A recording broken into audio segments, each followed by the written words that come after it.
Hello and welcome to this episode of Mic'd Up. I'm Pete Seyler, Senior Investment Specialist at iCM, and shortly I'll be joined by Ryan Lehman, iCM's Director of Investments. Ryan, thanks for jumping in. Hey, Pete, happy to be here. All right, so Ryan, let's kick off. And one question that we get an awful lot from our advisor partners on a regular basis is how do you develop your long-term return assumptions, in particular for equity markets? Yeah, sure. That's a great question. And I think it all really goes back to a pivotal piece of research that was written by Roger Ibbotson and Peng Chen. So it's called Long Run Stock Returns Participating in the Real Economy. It was published about 20 years ago. And essentially what they did in the paper was they looked at different methods to decompose or to explain equity market performance. And one of those methods, which we use in our process, breaks returns down into four components. And before we get into what we think is going to happen going forward, what I'll do is I'll go ahead and I'll describe the four building blocks, as we call them, that we use, and then we'll prove out historically that this method works. So why don't we go ahead and walk through the four components, and I'm just going to share my screen here really quick. So the first is going to be really simple. So that's going to be inflation. So this is just measured by the change in the CPI index over a given time period. And we want to express our return here in nominal terms because that's what investors actually experience. So we are including inflation. Second, it's going to be your real earnings per share growth. So this is just the growth excluding inflation that earnings have grown over a period of time. So this is the first source of return that companies create for investors. The third component, and this is the complement to earnings per share growth, is going to be your dividend yield, or what companies actually distribute to investors. And then lastly is going to be the change in valuations. Now, over time, this should be pretty close to zero because valuations mean revert, but you can't have a big impact over a single year or even a 10-year period. Now, if we look at this in practice, what's happened over the last 10 years, here we're looking at the MSCI USA index. This is going to be a proxy for US large cap stocks. You've got a total annualized return of 12.35%. Of that, inflation increased by 2.89%. Real earnings grew by 4.38% per year. You received dividend income of about 1.78%, and then valuations actually expanded by 3.28% per year. Stack all those together, we get 12.34%, and you're just 1 basis point off of what actually happened. All right, so that's interesting. What about international markets? Same thing apply? Yeah, basically. Really no difference. All you're going to do is you're just going to add an additional block for currency because as U.S. investors, we're investing in non-dollar assets. So how the dollar changes is going to impact our total return, and that can be pretty meaningful sometimes. Really no difference between besides adding that extra block on top. Okay, so that's backward looking. How do we apply this on a forward-looking basis to come up with return expectations? Yeah, absolutely. Well, here we're going to use the same building blocks. We just apply what we know about each one to make an informed expectation of what they're going to do over the long term. So I'm going to share my screen here again.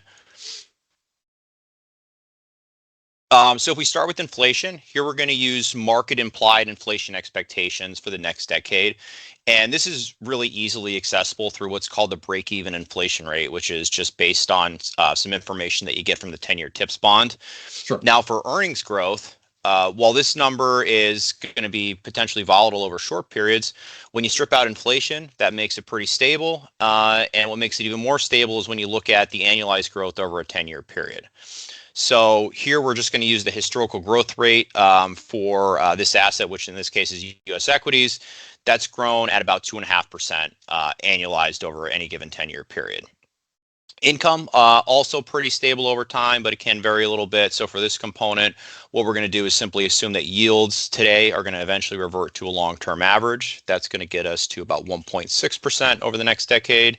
And then lastly, and this tends to be the most volatile component, is going to be valuations. So here we assume that current valuations are going to revert to a long-term fair value over the next 10 years. So just a really simple example, if you got an asset that's 20% overvalued today, assume it's going to trade at fair value 10 years from now, that's going to detract about 2% per year over the next decade, or vice versa if the asset's trading cheap. Now, today within U.S. equities, they're at some of their highest valuations on record. This number is negative 3.42% over the next 10 years. If we stack these building blocks together, you're going to get an expected annual return of just about 3% for U.S. stocks over the next decade. Got it. Okay, so what happens if we get the valuation piece wrong? We just saw on the last slide that valuations increased by more than 3% per year over the last decade. And how do you account for that?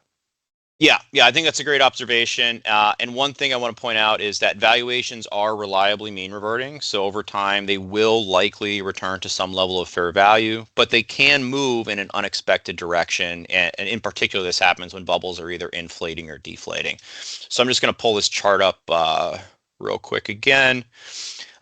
Now, to address your question, the way we kind of account for that is what we do is we look at different scenarios to see how this changes our outlook across various asset classes. Now, in the case of the next 10 years for U.S. stocks, I included a partial mean reversion scenario on this slide, which assumes that rather than reverting all the way back to fair value, valuations just move basically halfway there. And what you're going to find is that returns are going to improve. You go from about 3% to 4.7%, but they're still below that low double-digit average that U.S. equity investors have gotten pretty accustomed to. All right, so this is really good so far. Why don't we wrap up and talk about what you and the team are seeing as we look ahead?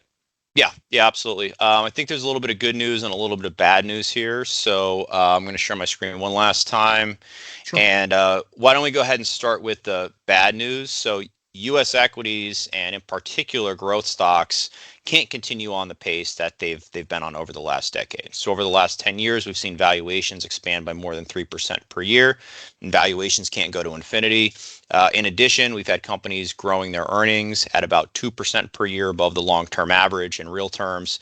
This is going to greatly reduce our return expectations for U.S. stocks, and specifically growth stocks, even under that partial mean reversion scenario. Now, good news, though, is there's pockets of opportunities within the U.S. If you look at things like U.S. value stocks, U.S. quality stocks, prospects there look much more appealing. And then as we move outside of the U.S., the opportunity grows even more as we not only have the potential to benefit from cheap valuations for assets like non-U.S. developed stocks and emerging market stocks, but also attractive valuations for the currencies. And it's really these asset classes, both within the U.S. and those non-U.S. assets, that we're emphasizing in our portfolios today. Great. Ryan, thanks for joining us today. As always, if you have any questions about today's topic or would like to suggest a topic for a future episode, please reach out to us at 888-426-4689 or via email at info@icm-invest.com. Don't forget to check out our YouTube channel and subscribe to be notified of new content hitting the channel. Thanks for watching.